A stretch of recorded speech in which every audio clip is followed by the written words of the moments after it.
어제도 본 것 같은 똑같은 일상. 다이어트는 반복의 연속 아닐까? 오늘의 몸무게는 97.3입니다. 안녕하세요. 건나입니다.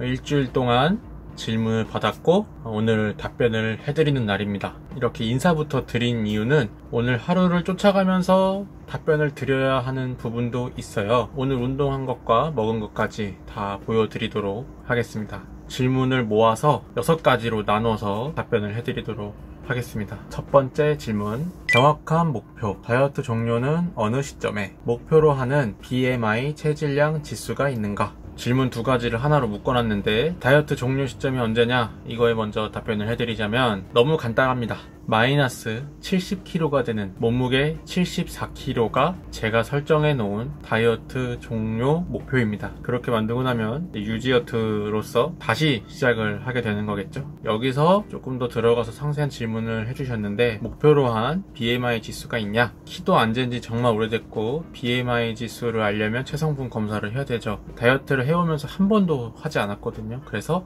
재보러 갔습니다. 동네 보건소로 가면 3개월에 한 번씩 무료로 해준대요. 그래서 그렇게 무료로 진행을 했고, 이 표에 보시면은 신장 180.9, 힘을 조금 더 줬으면 81인데 거북목을 고쳐가지고 0.1cm 더 올려서 181 하겠습니다. 요걸 봐도 잘 몰라서 이렇게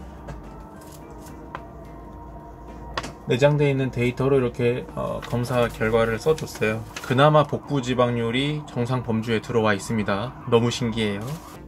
나머지는 그냥 살 빼면 된다, 이런 얘기가 쓰여져 있네요.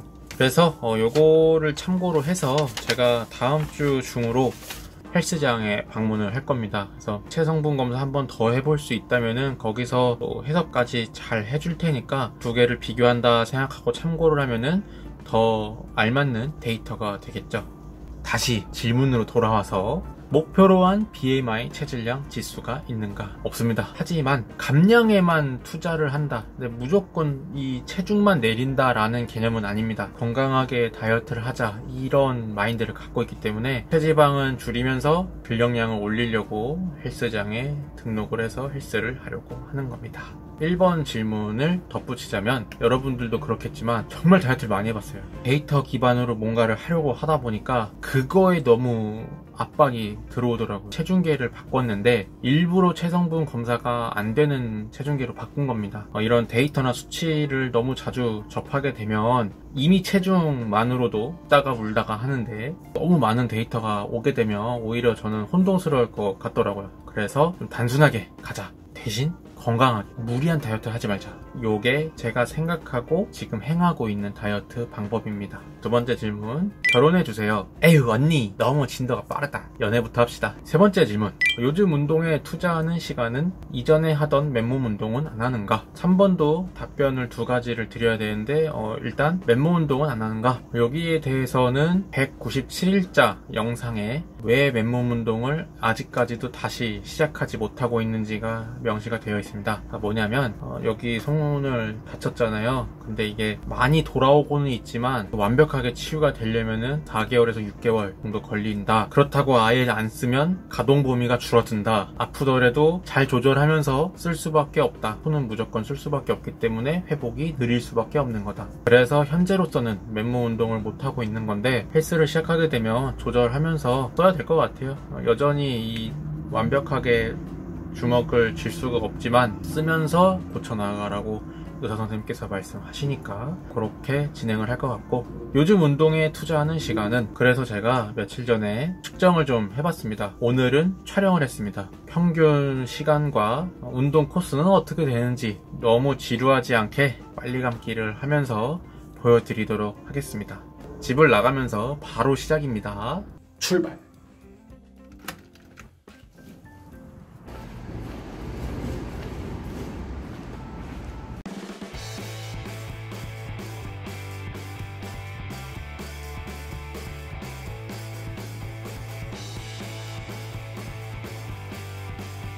집에서부터 산 입구까지 20분.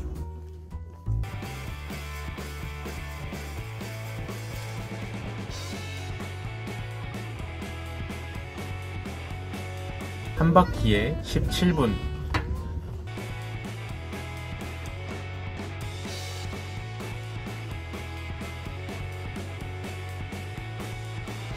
두 바퀴째 16분.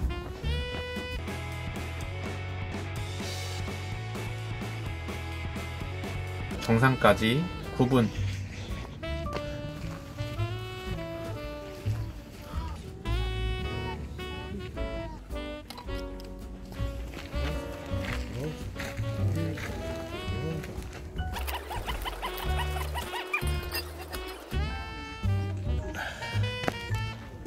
휴식 후 팔굽혀펴기 8분.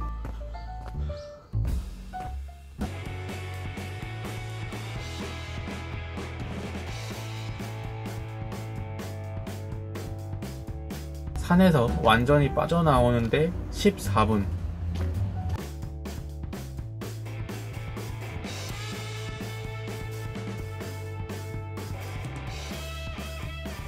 집까지 18분.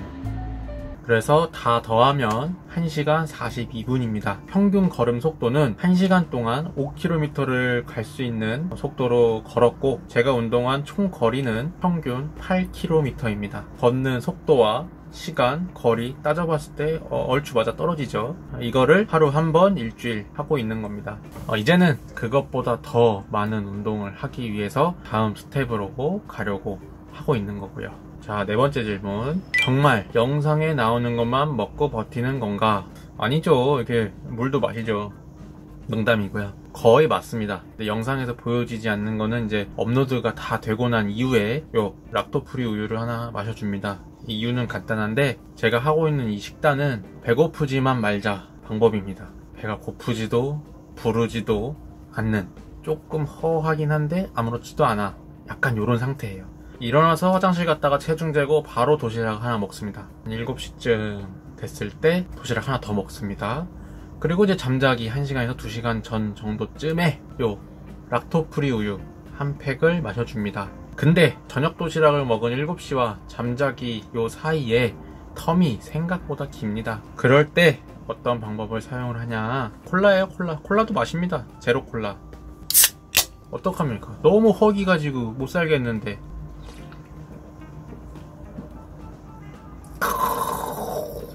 끝내주는구만. 제로콜라 같은 경우는 찬반이 워낙 많이 갈리기 때문에 뭐 좋다 나쁘다 제가 어떻게 설명드릴 수는 없겠지만, 제가 몸으로 부딪히면서 얻어낸 결과죠. 이거 마신다고 해서 살이 찌진 않습니다. 많이 뭘 잘 못 먹는 것에 스트레스 해소 정도는 된다고 생각을 해요.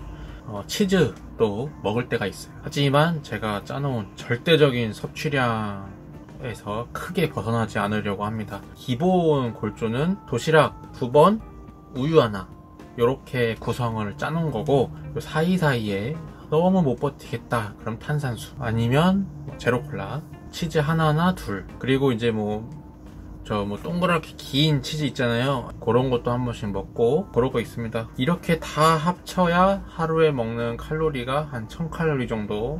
당연히 살이 빠질 수밖에 없는 구조인 거죠. 사람이 그냥 앉아서 숨만 쉬어도 소비하는 칼로리가 있고, 그냥 이렇게만 먹고 생활만 해도 찔 수가 없는 칼로리 양을 섭취를 하는데 운동까지 곁들여서 하고 있죠. 되게 단순하게 생각한 겁니다. 먹은 것보다 쓰는 게 많으면 빠진다. 저도 사실 처음에 시작을 하고 도시락을 접하고 하면서 이게 과연 가능한 걸까? 내가 이러고 살 수 있을까? 엄청 고민을 많이 했지만 됩니다. 충분히 가능하고 거의 지금 5개월 정도 유지를 하고 있는 거죠. 그리고 이제 너무 오늘은 좀 힘들고 스트레스도 받고 너무 빡세다 그러면 이제 좀 그간 영상에서 몇 번 보여드렸지만 샐러드, 원볼 이제 이런 것도 한 번씩 먹어줍니다. 하지만 절대적인 섭취량 자체가 낮다는 거, 이런 단순한 구조로 다이어트를 하고 있는 겁니다.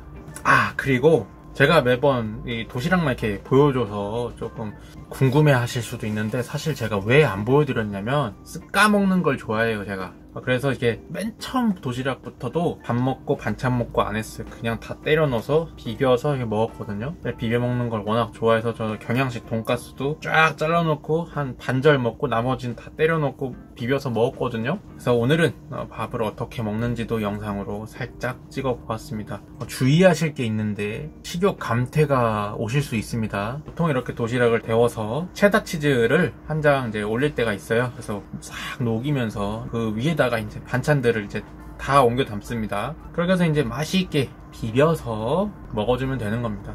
비주얼 자체는 상당히 극혐이라고 생각이 드실 수도 있지만 이렇게 맛이 있을 수가 없습니다. 그리고 무조건 한 술 입에 넣으면 삼킬 때까지 꼭꼭 씹어서 삼키기. 이건 계속 유지를 하고 있는 거고요.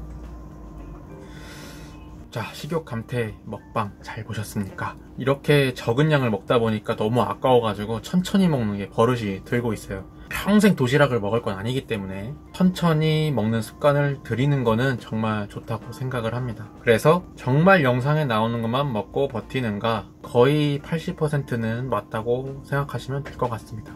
자, 5번.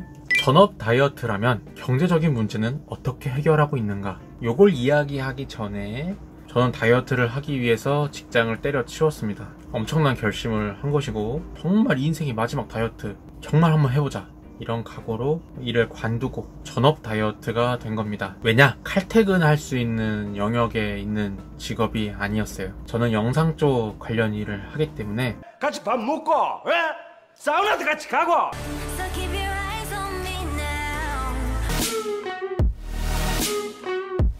이쪽이 밤낮이 없어요. 기간 내에 작업을 마무리를 지어야 하는데 항상 기간은 촉박하죠. 그러면 당연히 야근은 기본이자 필수. 또 때에 따라서는 주말에도 출근을 해야 되는 경우가 있고 완전히 이 회사와 나는 무라일체의 경지 한 몸이 되지 않으면 이 일을 계속 유지를 할 수가 없는 거예요. 제가 정말 좀 늦게 끝나더라도 고정적인 시간에 어찌됐든 이것도 핑계라고 할 수는 있지만 제 위에 일하는 선배님들을 보면 내가 일이요 일이곤 나다 이렇게 일을 하셨거든요. 제가 뭐 한 군데만 다닌 건 아니고 한 3군데 정도 다녔는데 다 그래요. 안 그런 데가 없습니다. 그럼 이제 전업 다이어트가 돼서 경제적인 건 어떻게 해결을 하냐? 부모님 정말 감사합니다. 기본적으로 제가 돈을 잘 안 씁니다. 최소한으로 버틸 수 있는 돈을 마련을 해 놓은 상태고 얼마 전에는 알바를 또 해서 비축을 또 좀 더 해놨고 제가 쓰는 부분의 지출을 엄청나게 줄인 상태고 부모님과 함께 살고 있고 식비나 이런 쪽은 다 부모님께서 지원을 해주고 계십니다. 그래서 제가 하루에 쓰는 돈이 얼마냐? 평균 2,800원. 아이스 아메리카노 값이 들어갑니다. 평생 이렇게 살 수는 없겠지만 다이어트가 완료되는 시점까지는 어떻게든 버텨낼 수 있을 것 같습니다. 만에 하나 유튜브가 조금 잘 돼서 수익이 좀 나기 시작한다면 더 좋겠지만 확률은 매우 낮지 않을까 그렇게 생각하고 있어요. 마지막 6번입니다. 다이어트를 진행하며 스스로 생각했을 때 제일 다르게 느끼는 인식은? 이 질문을 받고 나서 계속 생각을 했던 것 같아요. 나는 과연 뭐가 바뀌었을까? 현재 지금 46kg 정도 감량이 된 상태니까 꽤 많이 뺐죠. 그렇기 때문에 분명한 변화가 있었습니다. 딱 한마디로 정리를 하겠습니다. 할 수 있다.